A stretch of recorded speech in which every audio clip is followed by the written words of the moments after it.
Estive pensando esses dias, quando estava tentando trabalhar na frente do computador, o quanto é cansativo às vezes estar com tanta informação na nossa cabeça e aí a gente não sabe mais ou menos o que procurar, onde clicar, de tanta coisas que oferecem pra gente e opções de que a gente pode, sei lá, encontrar algo que está faltando. Então, quando eu olhei para a parede daqui, eu vi a quantidade de coisas e informações que fazem, na verdade, eu olhar para dentro de mim e descobrir coisas que estão lá e fazem eu pensar sobre o que eu quero ser mais lá na frente ou ainda o que falta fazer e chegar. E de repente, olhando para a parede, eu descobri essa imagem de um peixe e eu me senti como ele na parede, preso em todas essas teias de informações e coisas que existem por aí, mas que no fundo eu pensei que eu não queria ser só esse peixe na parede. Queria sim um peixe, mas um peixe encantado. E para ser um encantado, eu não podia ficar aqui parado falando. Eu tive que sair e ir até a Pedra do Rei.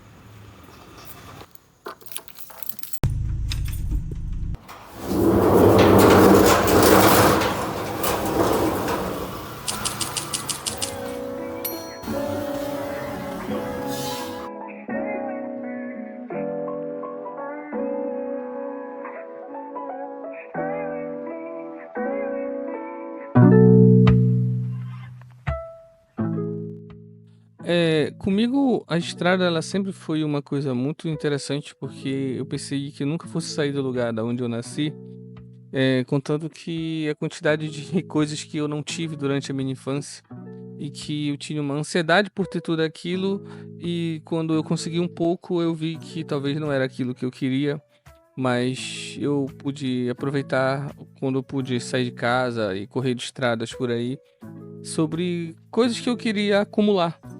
E eu acumulei, na verdade, muito mais experiência do que tudo aquilo que eu achava que era importante na minha infância, de ter, de comprar, né? E com o tempo foi passando e as estradas que eu percorri até aqui, elas fizeram muito do que eu penso hoje e do que aquilo que eu tenho que mudar como pensamento daqui pra frente. Foram muitas experiências traumatizantes e algumas outras foram bem enriquecedoras. Confesso que a pandemia foi uma mudança de chave, como dizem os coaches, ou sei lá, algum psicólogo que deve falar isso, na verdade. E aí, estar onde eu estou hoje, de volta, não sabia exatamente se aqui era o local onde eu deveria estar, mas foi o local por onde eu voltei e que eu consigo pensar sobre muitas coisas fora daqui, ou que acontecem fora daqui. Já que, propriamente dito, eu nunca estive inserido de fato na vida do espaço e do lugar onde eu moro. E sempre que eu posso sair por essas estradas, para mim é um barato, porque pensa que eu posso ir para qualquer lugar e infinitas possibilidades de encontrar um sol, de repente, na ponta da estrada, como se indicasse o caminho que eu tenho que seguir, sabendo que eu nunca ia alcançar da onde vinha aquela luz. E confesso que esses são momentos muito interessantes e muito bonitos de se ver dentro de uma estrada, né? Vários pôr do sóis que eu já vi em outras estradas longe daqui, foram meio assim, atordoantes, entorpecentes, dependendo de como eu estava ou com quem eu estava, mas foram experiências muito enriquecedoras. E aí, para ir até a Pedra do Reino, eu tive que ir até um outro município que fica a alguns quilômetros de onde eu moro. E esse município é muito famoso por esse evento, que possibilita as pessoas irem até lá, participar ou apreciar um culto religioso ligado à encantaria e a uma religião daqui do norte chamada Tambor de Mina. E no Tambor de Mina ele herda também a encantaria, e a encantaria perpassa principalmente pela herança tupinambá e pela herança da ideia de que o corpo físico morre, mas você continua vivo de uma outra forma.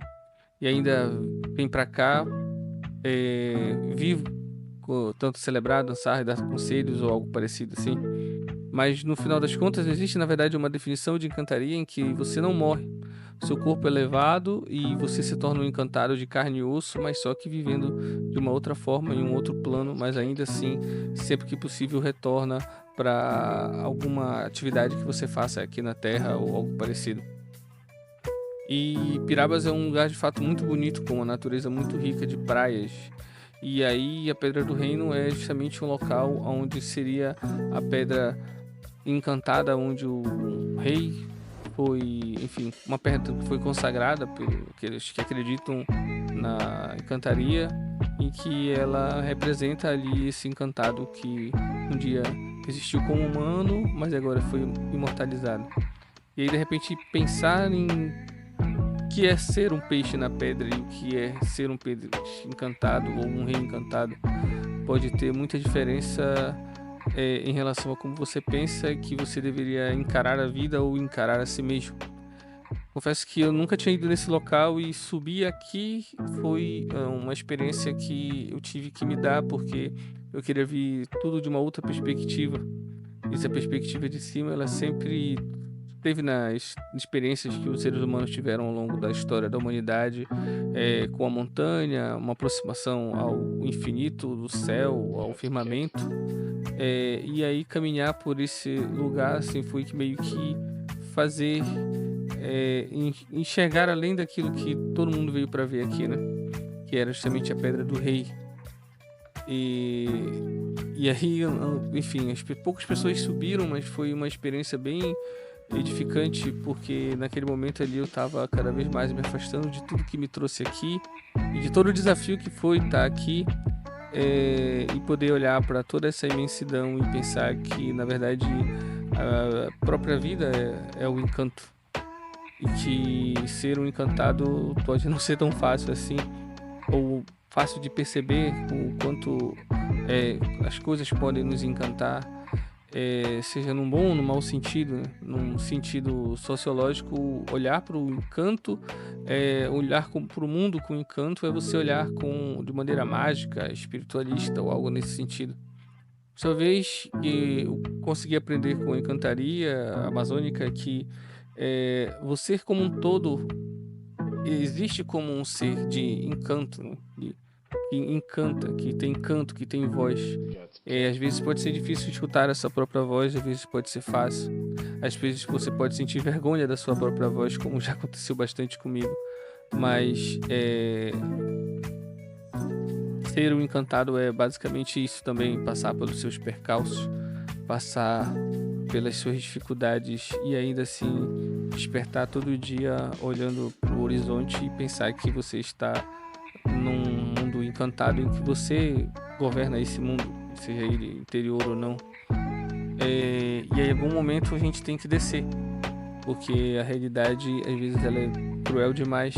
E aí se pensar como um encantado é de repente se afastar daquilo que faz ser encantado, né? Um ser humano encantado, ainda vivo, né? Ainda não levado para o outro lado, né? E existe muito essa ideia do outro lado, como a ideia do povo do fundo, ou do povo da mata, ou de repente do povo do mangue, né? Então, são lugares que são habitados dentro desse imaginário por seres e que, na verdade, eles estão muito além da nossa compreensão, mas trazem importantes símbolos para a gente entender a nossa própria existência e que o encantamento ou a encantaria ela está dentro da gente e a gente não consegue enxergar porque a gente passou por vários processos aí de violências e apagamentos, e nesse apagamento a gente acaba se perdendo e não conseguindo olhar ao redor e ver o quanto é único tanto você quanto o lugar que você está e aonde você pode chegar. Pode ser um local desconhecido, mas que ser encantado é justamente adaptar-se também a determinados momentos e tirar a sabedoria de pedra, tirar a sabedoria de matas, tirar a sabedoria do próprio horizonte ou do descanso e do trabalho. Um saber prático de existir, mas que faz com que a encantaria seja presente em pequenos atos ou em grandes atos, não sendo só um peixe preso na parede, mas um rei e uma rainha encantada que consegue ver o seu reino tanto para dentro quanto para fora. Acho que essa foi a grande lição que eu tirei dessa visita. Apesar da fome, do estresse, de toda a desinformação e da dificuldade que foi estar nesse lugar, mas passado meses eu consegui de repente pensar que de repente devesse voltar lá com mais calma, já entendendo melhor esse reino, e de repente sentir muito mais aquele momento como um momento de, enfim, sabedoria e reflexão, tanto própria quanto do local mesmo, na natureza, né? Esse contato que possibilita estar ali. É isso. Até a próxima.